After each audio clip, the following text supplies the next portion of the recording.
Jace Callahan was the last kind of man you'd expect to find on a desert moon, but there he was, a human cowboy living alone under the twin suns of Tanark 7. His ranch sat in the middle of nowhere, surrounded by red rocks, sandstorms, and herds of six-legged beasts called Skarn. Every morning, he saddled up his robotic mule named Rusty and checked on the herd, keeping one hand on the grip of his old plasma revolver and the other shielding his eyes from the harsh sunlight. Life was quiet, dusty, and full of silence, just the way he liked it. But that silence shattered one day when a strange object tore through the sky and slammed into the distant canyons, sending up a tower of smoke. Jace stood frozen for a moment, watching the trail of fire fade from the heavens, then turned his Skarn around and kicked it into motion. Something deep in his gut told him that this wasn't just a regular crash. By the time he reached the canyon, night had fallen and a strange glow pulsed from behind a ridge. His boots crunched softly against the rocks as he moved closer, his revolver drawn. What he saw was nothing like he had ever seen before. An escape pod, cracked and scorched, half buried in the ground. The hatch had been blown open from the inside, and thin claw marks were etched along the doorframe. Inside, curled together and trembling, were three small creatures like dragons from old Earth stories, but made of crystal-like scales that shimmered with soft blue light. They blinked up at him with wide golden eyes, wings too small to fly, and tiny bodies shaking in fear. One of them let out a weak chirp, and something inside Jace broke. He lowered his weapon and held out a hand slowly. The smallest dragonling sniffed his fingers, then crept into his palm and curled up. "Well now," Jace muttered, eyebrows raised, "what in the stars are you little ones doing out here?" He wrapped them gently in his coat and carried them back to the ranch, unsure of what he'd just gotten himself into. That night, while he fed them warm milk from a bottle and let them curl up near the heat vent, his comm system flickered with static. A message broke through alien voices, sharp and low, saying words like precious cargo, bounty, and terminate witnesses. Jace's face hardened. He shut off the screen and looked down at the sleeping Dragonlings, realizing they hadn't just fallen from the sky, they were being hunted, and whoever was coming for them might already be close. The wind howled outside as Jace stood by the window, revolver at his side, eyes scanning the desert for lights in the dark. He didn't know what the Dragonlings were or why they had crashed here, but one thing was clear: if someone wanted them, they'd have to go through him first. And Jace Callahan wasn't the kind of man to back down from a fight, not when innocent lives were depending on him. The next morning, Jace Callahan stood on his porch with a mug of hot scent coffee in hand, eyes locked on the distant horizon where a faint dust cloud twisted through the golden sand. The Dragonlings were asleep in the barn, tucked beneath blankets and curled up in the hay, their tiny bodies finally calm after a long, fearful night. But Jace's instincts were sharp, and that rising cloud didn't look like a natural storm. It moved too fast, too straight, and too silent. He whistled low for Rusty, his robotic mule, and quickly saddled up with a rifle strapped across his back and his old plasma revolver at his hip. As he rode toward the edge of the ranch, the wind shifted, and soon he spotted a dark shape cutting through the heat waves. An armored hover truck, matte black with scorched panels and strange marks on its hull. It slowed as it approached the gate, and four figures stepped out, tall and lean, wrapped in dust coats and armored plates. Their helmets glowed red, and the weapons slung across their backs looked custom-made for hunting, not farming. One of them raised a hand in fake greeting, voice cold and sharp through a voice filter. "We're searching for something that fell from the sky," the leader said. "Maybe you've seen it, cowboy." Jace didn't blink. He leaned against the gate and spat into the sand. "Ain't seen nothin' but Skarn and silence. You boys lookin' for something special?" The poacher's head tilted. "We're lookin' for cargo, living cargo. Very rare. Escaped in a pod. We're here to collect." Jace scratched his beard and stared them down. "Don't think you'll find what you're lookin' for out here." The leader stepped closer, his hand drifting near his weapon. Don't lie to us. Human, we scanned the area. The pod landed here. We're not leaving without what's inside it. Jace's eyes narrowed, and he smiled, but there was no warmth in it. Then I guess you're staying a while. The moment cracked like a whip. The poacher reached for his gun, but Jace was faster. His revolver roared once, the shot striking the poacher's arm and sending him spinning. Rusty jolted forward, slamming into another, while Jace dropped and rolled behind a crate, firing again. The poachers scattered, firing plasma bolts that scorched the dirt and exploded near the barn. Jace gritted his teeth. The Dragonlings were in there. He fired again, hitting a third poacher in the leg. The fourth ducked behind a scarn pen and shouted into a comms unit. Jace didn't wait. He hit a switch on his belt, and hidden turrets popped up from the sand, firing bursts of energy that drove the poachers back toward their truck. Smoke filled the air, and one of the wounded tried to crawl away, but Rusty blocked the path, red eyes glowing. Jace stepped over and pressed the barrel of his revolver to the last conscious poacher's helmet. "Who sent you?" he asked, voice low. The poacher groaned, spitting out blood. "You don't know what you're guarding, Cowboy. They're not pets. They're weapons, worth more than a planet." Jace's grip tightened, but he didn't fire. Instead, he dragged the poacher to his truck and kicked it into gear, sending it speeding back the way it came. He knew this wasn't over. Poachers didn't work alone. They were scouts, the first of many, and they'd now confirmed the Dragonlings' location. Back at the ranch, the barn was scorched but still standing. Inside, the Dragonlings trembled, eyes wide and glowing faintly. One of them flapped its tiny wings and let out a soft, musical hum that made the air vibrate. Jace stared at them, heart pounding. These creatures weren't just rare, they were powerful. And someone out there wanted them badly enough to kill for it.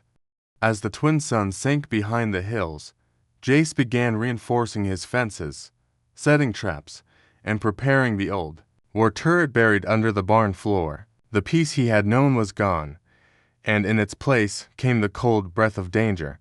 But he wasn't afraid. He'd survived worse in the human wars, and he wasn't about to let 3 scared Dragonlings fall into the hands of monsters. Somewhere, beyond the desert, more poachers were already on their way, drawn by greed and bloodlust. Jace holstered his revolver, looked to the stars, and muttered, "You picked the wrong cowboy to mess with." The next morning, Jace Callahan stood in his dusty workshop with a comm link pressed to his ear and whirring in his eyes as the Dragonlings played nearby, glowing faintly and chirping in a way that stirred something deep in his chest. The call finally connected, and a calm but urgent voice answered. It was Dr. Narration, an old friend from his war days, now a top xenobiologist aboard an orbiting research ship. He told her everything: the crash, the Dragonlings, the attack by poachers, and as he spoke, Alira grew quiet, then asked him to send a scan of the creatures. Jace carefully placed a scanner on the smallest one, and within seconds, data streamed through. Moments later, Alira's voice returned, but this time it was filled with disbelief and fear. "Jace, those aren't just alien animals, they're Valari. They're royal offspring of an ancient race believed to be extinct for thousands of years." Jace blinked. The word meant nothing to him, but Alira explained quickly. The Valari were once the guardians of peace across dozens of star systems. Powerful not only in body, but in mind. They had wings that shimmered like energy, eyes that saw beyond sight, and thoughts that could connect across galaxies.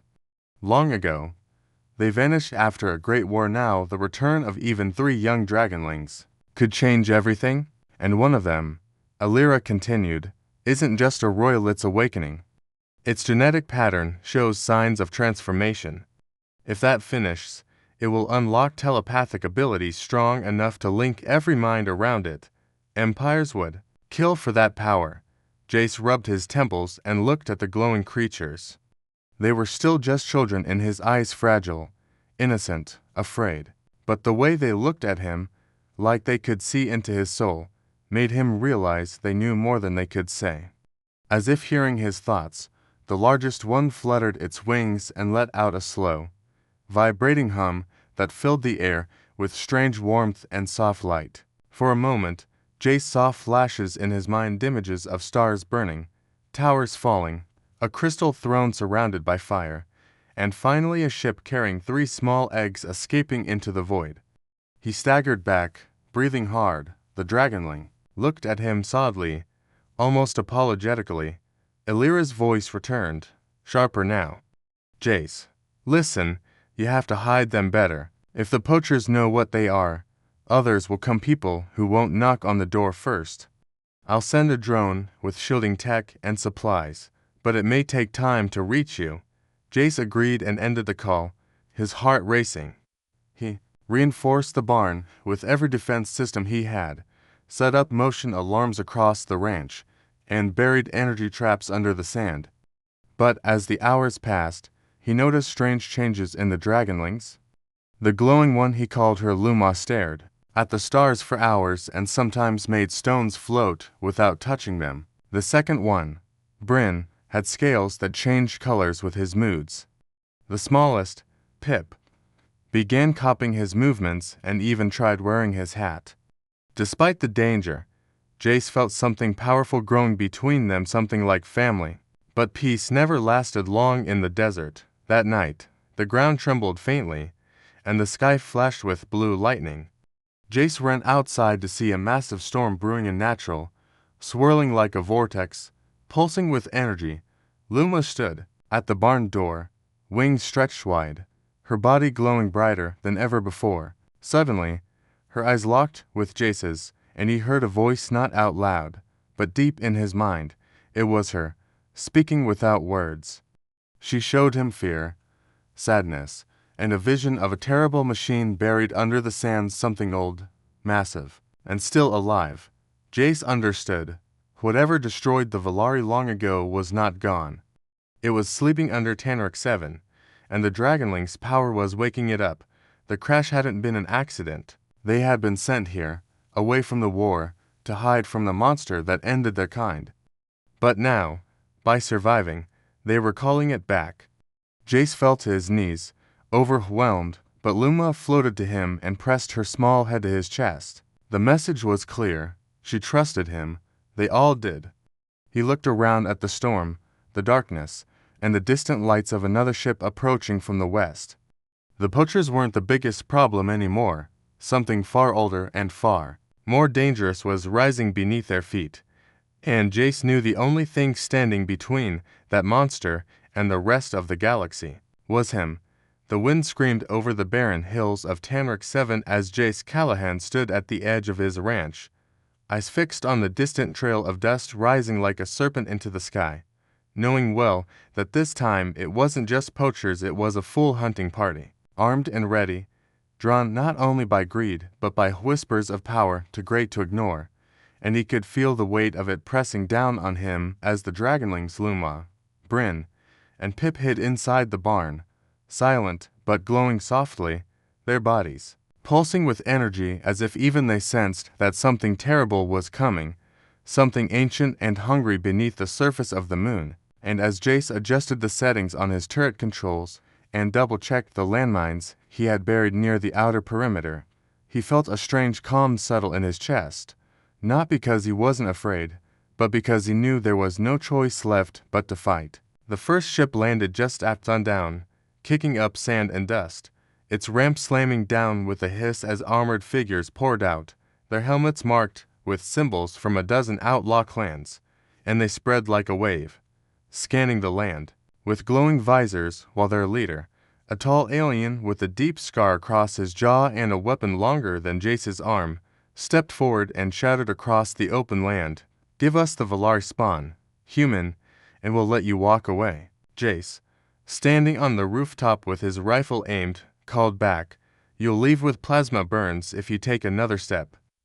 And then it began, the siege, sudden and brutal, as the attackers opened fire and the defense turrets roared too, life cutting through the dust with beams of light, dropping to Poachers before they made it past the fence, and Rusty, loyal as ever, charged through the chaos with a mounted blaster on his back, forcing the invaders to scatter. Explosions shook the ground, smoke filled the air, and somewhere beneath it all, Jace could feel the deep rumble again, the same one from the night before, the same one that Lumo had shown him in his mind, a pulse rising from beneath the surface, as if something monstrous was waking up, drawn by the energy of the Dragonlings and the blood being spilled above. Inside the barn, the Dragonlings huddled together, glowing brighter now, their bodies humming in sync with the vibrations underground, and Luma suddenly rose into the air, as glowing white as a beam of light burst from her chest and shot straight into the sky, carving through the clouds and stopping everyone in their tracks. The poachers turned their heads just in time to see the beam hit the canyon wall, and something answered. A low, thunderous growl shook the canyon as ancient stones cracked and a massive metallic shape began to rise, like a buried beast pushing through the skin of the world, its body covered in rusted armor and glowing lines of red light that pulsed like veins. Jace had no name for it, but he knew it was Valari, made an old war machine, left behind when their empire fell, a creature not of flesh, but of code and rage, programmed for one purpose: destruction. The poachers screamed, some firing at the machine while others tried to flee, but it didn't care about them. It moved with slow, terrifying purpose toward the barn, toward the Dragonlings, as if they were a key it had been waiting centuries to find. Jace ran, firing shot after shot to draw its attention, shouting for Rusty to create a diversion, but the machine barely noticed, until Luma floated out of the barn, wings fully formed now, glowing so brightly that even the shadows seemed to pause. She stared at the machine, and again Jace felt the connection in his mind, images of the old war, of Valari cities burning, of their guardians falling one by one to this same monster, until the last queen sealed her children in pods and sent them into space. Far from the chaos, Luma was the last of that royal blood, and this machine, this war beast, had been waiting all this time to finish its task. But Luma didn't run. She rose higher, shining like a star, and then Bryn and Pip joined her, all three hovering in the air, wings spread wide, humming in harmony until the very sand began to tremble. Jace stood beneath them, shielding his eyes, unsure what they were doing but knowing he had to protect them, no matter what. The machine raised its cannon, charging for a final strike, but just as it fired, a wave of light exploded from the Dragonlings, crashing into the machine with a force that shook the valley. The blast knocked Jace to the ground, and when he looked up, the machine was still, but its lights had gone dark, and its body had frozen mid-step, locked in place by something stronger than its programming. Luma slowly drifted back to the ground, her glow fading, and as she looked at Jace, he felt not just her relief but her trust. The battle was over, the siege had failed, and the monster had been stopped not by weapons but by the strength of something far deeper, a bond between a human cowboy and three Dragonlings who no longer felt afraid. The sun rose slow over the wrecked land of Tanark 7, casting long shadows across the smoking wreckage of the poachers' ships and the giant war machine, that now stood silent and frozen like a rusted statue in the sand. Its threat ended by the light of three small Dragonlings who had grown far more than anyone could have guessed.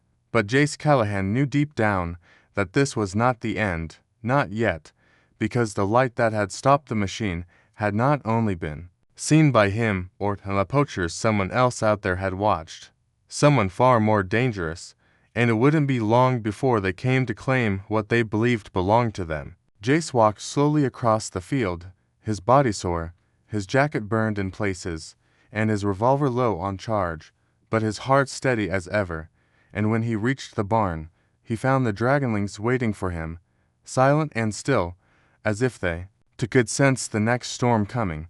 Luma stepped forward, her wings now fully formed, her eyes bright with wisdom no child should carry, and she pressed her head against Jace's chest, showing him a vision, one last memory of the Valari people, a message passed through blood and mind, a final command hidden deep in her thoughts since birth. It was a location, a hidden place across the desert, far from the reach of cities and scanners, where the last piece of Valari tech remained buried in an ancient throne, not of power, but of memory, capable of broadcasting their voice across the stars, calling others of their kind who might still be out there, scattered and hidden after the Great Fall. But to reach it, they would have to cross through wildlands crawling with scavengers and old war traps, and someone would need to stay behind to cover their tracks.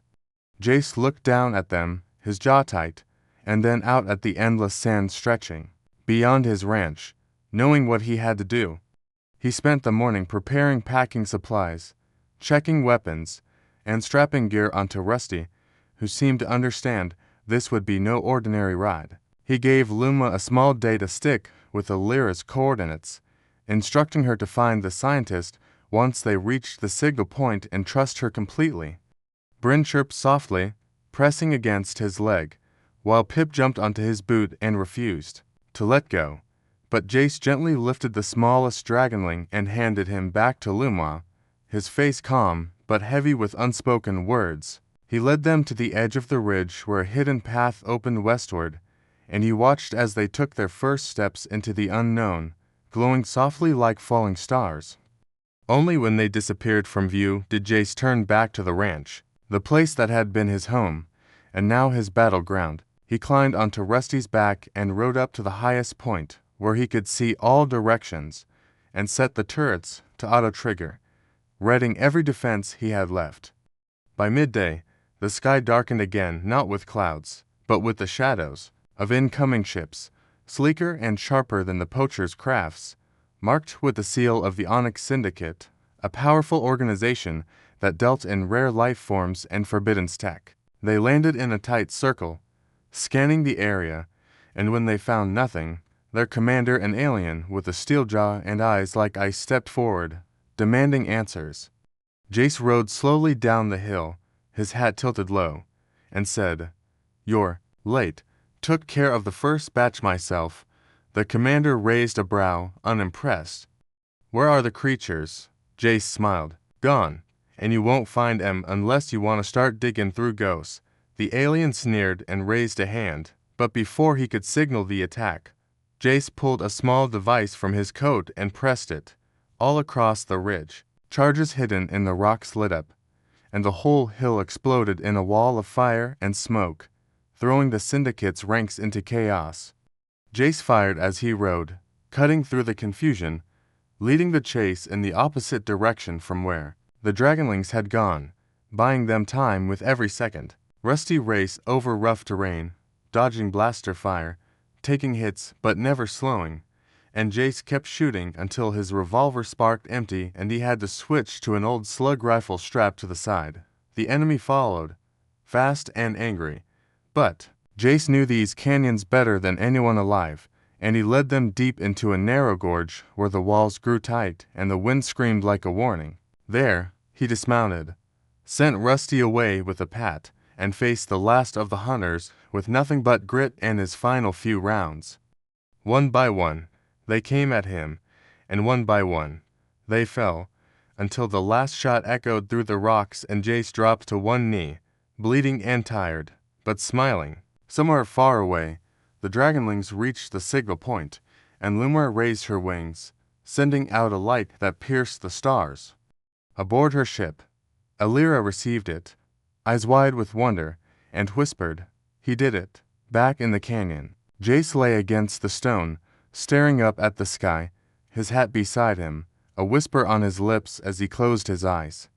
Ride's over, but his legend was just beginning, carried on the wind of Tanric 7, where the last cowboy became the first, guardian of a new age.